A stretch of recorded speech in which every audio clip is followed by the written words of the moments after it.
In this video, as promised, it'll be up to you to define a new Mongoose model and actually use it. Down below, what I'm going to do is comment out our existing call to save and the new model we create, as we don't want to add another user when we run the challenge code. And down below, I have the challenge comments outlining what I'd like you to do. Your goal is to create a new model for tasks. You're going to define the model with a description and completed fields, exactly like we had before, and then you're going to create a new instance of the model and save it to the database. Last up, you'll be testing your work. This is similar to what we did up above when we defined the user model, created a new instance of it, and then saved it to the database using the save method. Now, for the task, we want description to be a string and we want completed to be a Boolean. You can use Boolean types by simply using uppercase B Boolean like we've done with string and number before. All right, take some time to knock this one out. Test your work by actually viewing that new task over inside of the database. Once you're done, come back and click play. How did you do? Let's go ahead and kick things off by defining the model. So right here, a const uppercase T task, and then we'll be using Mongoose .model to define the second model we're working with. Remember, we pass in a name for the model, task, and we also pass in an object, and this is where we define what exactly makes up a task. In our case, we are choosing description and completed as the two fields. So we can start with description, we'll set this equal to an object, and then we'll set its type equal to a string, since the description will indeed be a string. And the only other thing we're going to set up is completed. And completed will also have a type, and as mentioned, I wanted you to set that equal to a Boolean.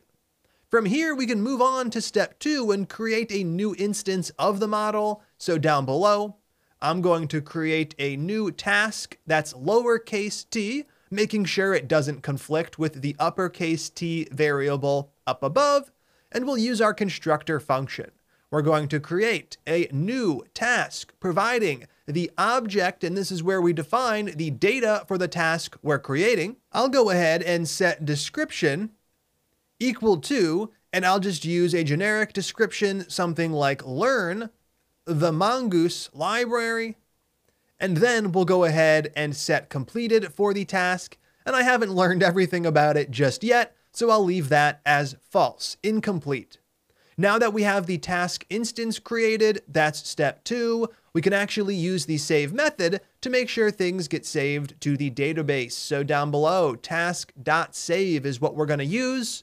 Now, we mentioned earlier that save returns a promise, so we can add our promise method calls right on there.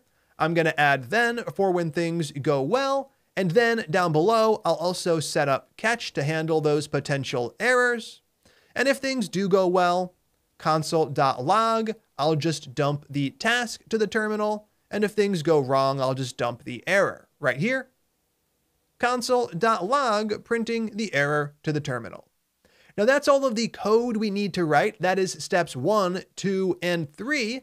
Let's go ahead and run the file to test our work. It should define the task, create a new instance of it, and save that new instance to the database. I'm going to rerun the script, and what do we get? I can see that while I do get a notification about something completely unrelated, I also have my object printing down below. Normally, I put on Do Not Disturb mode on my Mac when I record. I must have forgot, but I just enabled it. So this object contains all of the properties we were expecting, and the last thing worth doing is to just make sure we're also seeing this data in Robo3T. So that would be under a new collection. I can right-click Collections and click Refresh to see my tasks. Then I can go ahead and click View Documents to view the one task we've created, and right here we have the exact values we provided. Now you'll notice that we have lowercase u users and lowercase t tasks, but at no point did we ever write that. Mongoose actually takes the model name you provide, task right here, and up above user, and it converts it to lowercase and it pluralizes it. it then uses that as the collection name. So user gets stored in users, and task gets stored in tasks. We'll see some of the other things that Mongoose does for us as we continue to explore its features. That's exactly what we're going to do in the next video. So I'm going to remove those challenge comments. I'll save the file for the final time in this one, and I'll see you in the next lesson.